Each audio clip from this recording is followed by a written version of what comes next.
মর্মান্তিক। কোলের সন্তানকে বুকে জড়িয়ে বনগাগামী ট্রেনের সামনে ঝাঁপ মায়ের। দেহ উদ্ধার করে পরিচয় জানার চেষ্টা করছে হাবড়া জিআরপি। সদ্য লন্ডন থেকে চোখের অপারেশনের বিশেষ প্রশিক্ষণ নিয়ে ফিরেছেন ডাক্তার মোনাজির হোসেন। বনগাঁতে এই সর্বপ্রথম কোল্ড ফেকো, টোরিক, মাল্টিফোকাল ছানি অপারেশনের জন্য আসুন বনগাঁ আই কেয়ারে। Bongaon eye care, court road, Bongaon. Phone 7044653887। মর্মান্তিক ঘটনা। কোলের শিশুকে নিয়ে বনগাঁগামী ট্রেনের সামনে মরণ ঝাঁপ মায়ের। ঘটনায় মৃত্যু হয়েছে মা এবং সন্তান দুজনেরই। হাবড়া ২ নম্বর রেলগেট এলাকার ঘটনায় চাঞ্চল্য। কিন্তু এখন প্রশ্ন, কি এমন ঘটেছিল যার জন্যে এমন সিদ্ধান্ত মায়ের?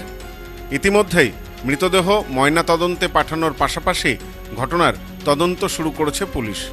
স্থানীয় সূত্রে জানা গেছে, এদিন হাবড়া ২ নম্বর রেলগেট সংলগ্ন এলাকায় কোলে শিশু সন্তানকে নিয়ে ঘুরতে দেখা যায় ওই মহিলাকে। লাইনের পাট ধরে আসার সময় অশোকনগরের দিক থেকে বনগাঁগামী ট্রেনের সামনে হঠাৎই সন্তানকে কোলে নিয়েই ঝাঁপ দেন মহিলা। জানা যায়, ঘটনায় মা এবং সন্তান দুজনেরই মৃত্যু হয়েছে। খবর পেয়ে ঘটনাস্থলে পৌঁছায় হাবড়ার আরপিএফ। স্থানীয়দের সহযোগিতায় রেল লাইনের ওপর থেকে মা ও সন্তানের দেহ উদ্ধার করে পাঠানো হয় ময়নাতদন্তে। দেখলাম তো এখানে এসে পড়ে আছে। কতক্ষণ আগে এটা? এই 15 মিনিট 20 মিনিট আগে। কে কয়জন ছিল এখানে? ওই তো মনে হয় সব মা আর মনে হয় তার সন্তান। আচ্ছা, পরিচয় জানা গেছে না।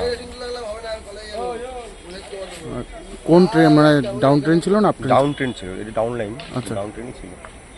এ বিষয়ে স্থানীয় প্রত্যক্ষদর্শী জানান, মহিলাটি শিশুটিকে কোলে নিয়ে অনেকক্ষণ ধরেই ঘোরাঘুরি করছিল।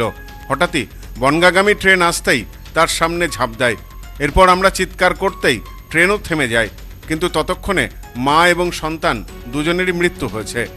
মহিলাকে আমরা চিনতে পারিনি, তবে তিনি কেন এমন সিদ্ধান্ত নিলেন তাও বলতে পারবো না।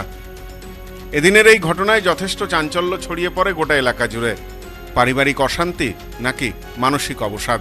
কী কারণে এমন চরম সিদ্ধান্ত নিলেন ওই মহিলা, তা ভেবেই হতবাক হয়ে যাচ্ছেন এলাকার মানুষ।